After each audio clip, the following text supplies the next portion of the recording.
Welcome to Topic 6, Unit 4, Derivatives. Before we talk about derivatives, we want to discuss the tangent problem.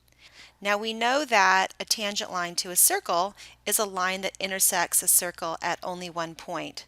And we should have learned from our discovery activity that the tangent line to a curve is a line that will touch a curve at any one point.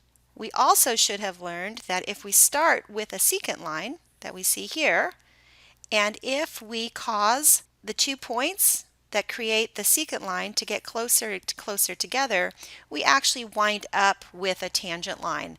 And in order for us to make the distance between the points get smaller and smaller, we have to use limits. So this leads us to the definition of a derivative.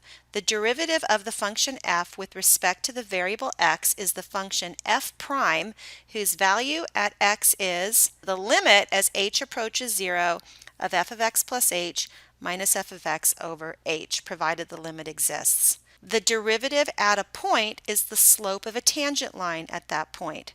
This means that f prime of a is the slope of a tangent line at x equals a. And we can find the equation of the tangent line at any point a by using point slope form. If you recall, point slope is y minus y1 is equal to m times x minus x1. And in this case, a is my x1 and f of a is my y1, and my slope m is f prime of a. So we can write the equation of a tangent as y minus f of a equals f prime of a times x minus a. Example 1, find the derivative of a f of x equals 2x plus 1. So we are going to find f prime of x, and that's equal to the limit as h approaches 0 of f of x plus h, that's 2 times x plus h plus 1 minus f of x, which is 2x plus 1 all over h. Now the next thing we need to do is simplify. So this is equal to the limit as h approaches 0, I'll distribute the 2, of 2x plus 2h plus 1. I'll distribute the negative and I get negative 2x minus 1 all over h. And then I'm going to look for things that cancel. I have a positive 2x and a negative 2x, a positive 1 and a negative 1, and all that I'm left with in the numerator is 2h over h. And that simplifies to the limit as h approaches 0 of 2h over h is equal to 2, which is the limit of a constant, which is equal to 2. Part B, if f of x equals 2x squared plus x, let's find f prime of x. So f prime of x is the limit as h approaches 0 of f of x plus h.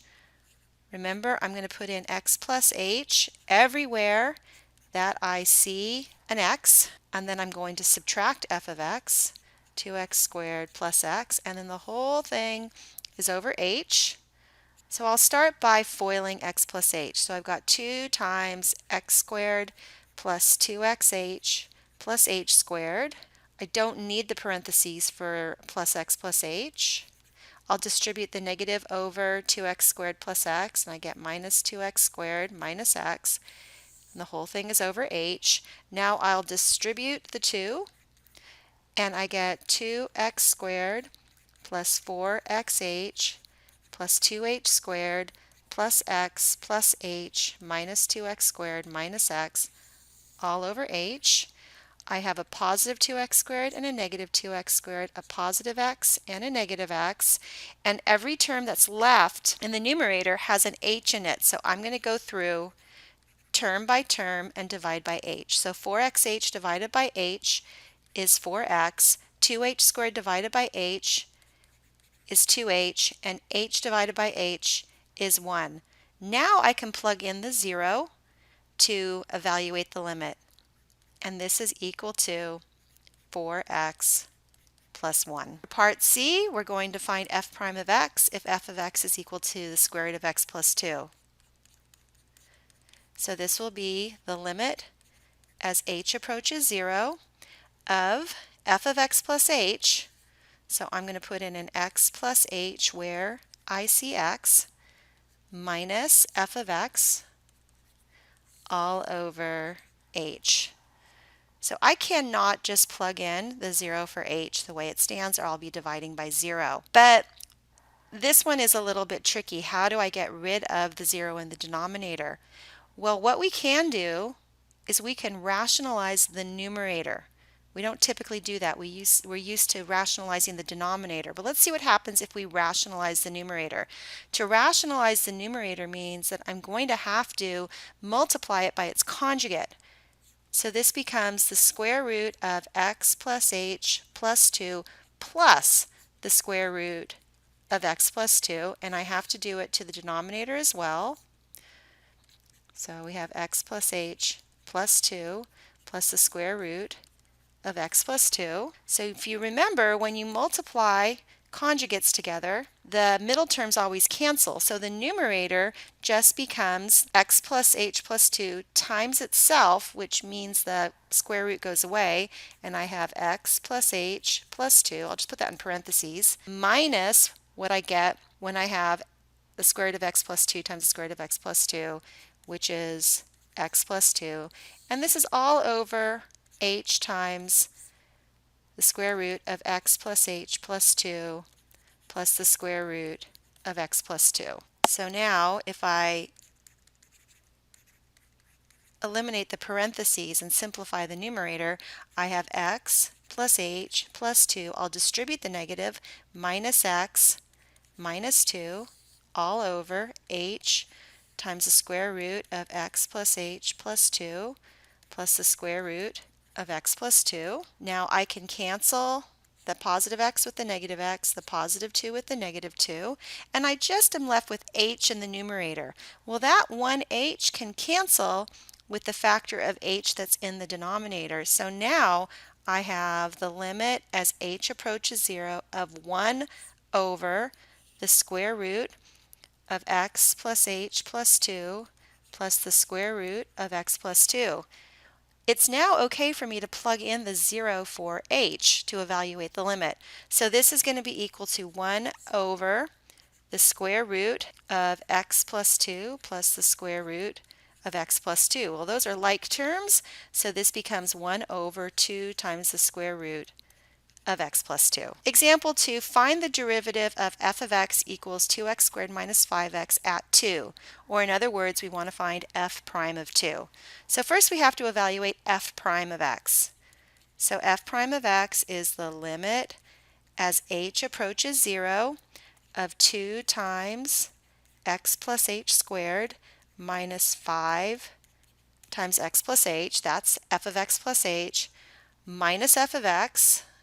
So minus, and in parentheses, I'll put my f of x all over h. Next, I need to simplify because I cannot plug in that 0 for h, and I'm going to get 2 times x squared plus 2xh plus h squared minus 5x minus 5h, and then I'll distribute this negative, minus 2x squared plus 5x all over h. This will be equal to the limit as h approaches 0. I'll distribute the 2 and I get 2x squared plus 4xh plus 2h squared minus 5x minus 5h minus 2x squared plus 5x all over h.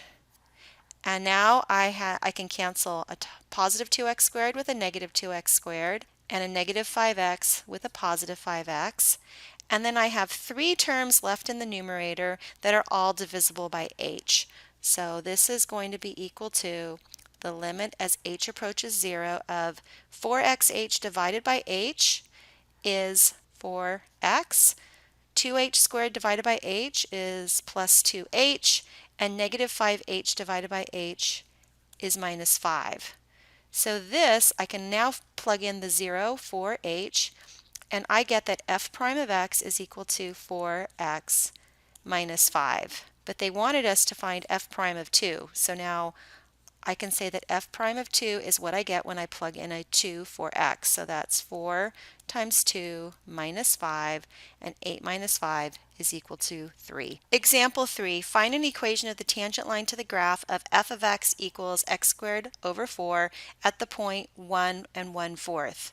So remember, the equation of a tangent line is going to look like this. Y minus f of a is equal to f prime of a times x minus a. So fortunately, we already know that a is equal to 1 and f of a is equal to 1/4. So the only thing we have to find is f prime of a. So first we'll find f prime of x by saying this is the limit as h approaches 0 of f of x plus h, or x plus h squared over 4, minus f of x, which is x squared over 4, whole thing over h. So I'll simplify this by saying that this is the limit as h approaches 0 of, I'm going to factor out a 1/4 from both terms in the numerator, of 1/4 times, I'll distribute x plus h squared and get x squared plus 2xh plus h squared minus x squared, whole thing over h. The x squareds cancel, and so now I have the limit as h approaches 0 of 1/4 times, I will divide both terms left by h, and I get 2x plus h. Now I will substitute in 0, and I get that f prime of x is equal to 1/4 times 2x, or 1/2 x. So that means then that f prime of 1 is equal to 1/2 times 1, which equals 1/2. So I can put it all together and write my equation of my tangent and say y minus 1/4 is equal to 1/2 times x minus 1. And there is no need to convert that to slope-intercept form. The average rate of change between 2 points is the slope of a secant line joining the 2 points, and it can be found simply by doing f of b minus f of a over b minus a, which is just like slope. Y2 minus y1 is equal to x2 minus x1. So for example 4, we want to find the average rate of change between the points 0, 4 and 2, 8. So I'm going to say my average rate of change is going to be equal to my y2, or my f of b, minus my y1 over x2 minus x1, or 4 over 2, which is equal to 2. Instantaneous rate of change is the slope of a tangent line. A tangent line results when the distance between the 2 points of a secant line approach 0. We can find the instantaneous rate of change either by f prime of x equals the limit as x approaches a of f of x minus f of a over x minus a, or we can find it the way we did earlier by taking the limit as h approaches 0. Example 5, the volume of a right circular cone is V of r equals 1/3 pi r squared h.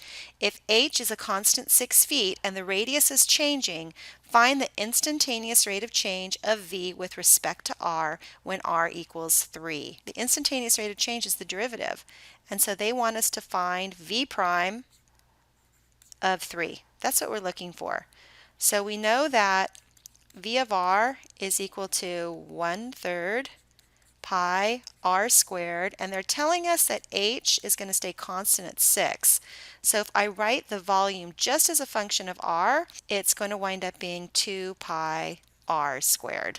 So if I want to find v prime of 3, I'm going to use the equation on the left, and I'm going to say v prime of 3 is going to be equal to the limit as r approaches 3 of v of r, which is 2 pi r squared, minus v of 3, which is going to be 2 pi times 3 squared, and this is all going to be over r minus 3. This is equal to the limit as r approaches 3 of 2 pi r squared minus 18 pi over r minus 3. Well, I can't plug in the 3 for r, or I will be dividing by 0.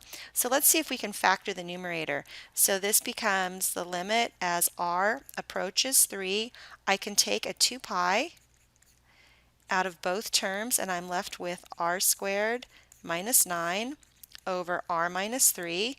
This is factorable, so now I've got the limit as r approaches 3 of 2 pi times r plus 3 times r minus 3 over r minus 3. The r minus 3's cancel, which means there's a hole at r equals 3, and now I can plug in my r, and 3 plus 3 is 6 times 2 pi says that v prime of r, or v prime of 3, is equal to 12 pi, and my units are my units of volume, which would be cubic feet per foot. That's all for now. Thanks for watching.